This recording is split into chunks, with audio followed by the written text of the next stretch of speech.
Hindi lilipat sa ABS-CBN si Jeneline Mercado. Ito ang nilinaw ng kanyang longtime manager na si Becky Aguila sa pamamagitan ng isang statement na inilabas ngayong Martes, July 2, 2024. Ugnay nga ito ng kumakalat na espekulasyong lilipat ng Kapamilya Network si Jen matapos siyang hindi mapanood sa GMA Station ID 2024 na ipinalabas noong Biyernes, June 28.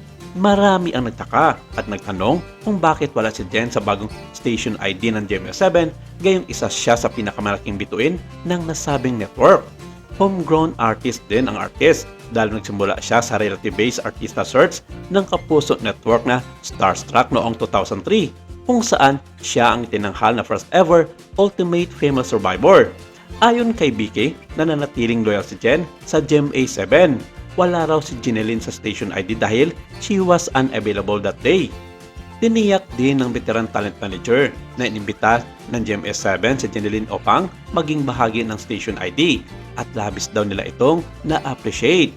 Buong pahayag ni Becky tungkol kay Jen, "I just want to clarify to those who keeps on insinuating the issue of network transfer that Jeneline is a loyal artist of GMA and will always remain loyal for as long as her mother network wants her to stay. She was absent from the station ID simply because she was unavailable that day. Rest assured, GMA extended an invitation to her, which we very much appreciate." Nauna na dito, nagbigay na rin ng kanilang official na payag ang Kapamilya Network at ayon sa kanila, tinatahak ni Jeneline at Asong sa writing ito, wala namang official na nagdaan ang kabilang panig upang kumpirmahin nga ang paglipat ni Jen sa ABS-CBN. At anytime naman daw, welcome ang lahat ng talent ng lahat ng network sa ABS-CBN kung gugustuhin din naman ng mga ito na itry ang kanilang talent sa loob ng bakuran ng Kapamilya Network. Nagbigay rin ng payag si Becky tungkol sa kinasangkutang issue ng Mr. ni Jeneline na si Dennis Trillo na talent din ng Aguila Entertainment. Kahapon ay nagtrending ang pangalan ni Dennis dahil sa kumalat na screenshot ng sagot umano nito sa isang netizen nang nagtanong sa TikTok kung bakit wala si Jeneline sa bagong GMA Station ID. Mababasa sa komento umano ng Kapuso Actor, "May ABS pa ba?" Pinutakti ng batiko si Dennis mula sa mga netizens, partikular na ang loyal followers ng Kapamilya Network.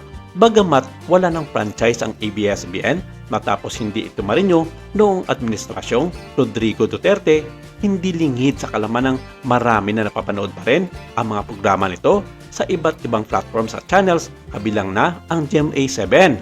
Iginiit ni Becky na nahack ang TikTok account ni Dennis kaya hindi ito ang nag-post ng comment tungkol sa ABS-CBN.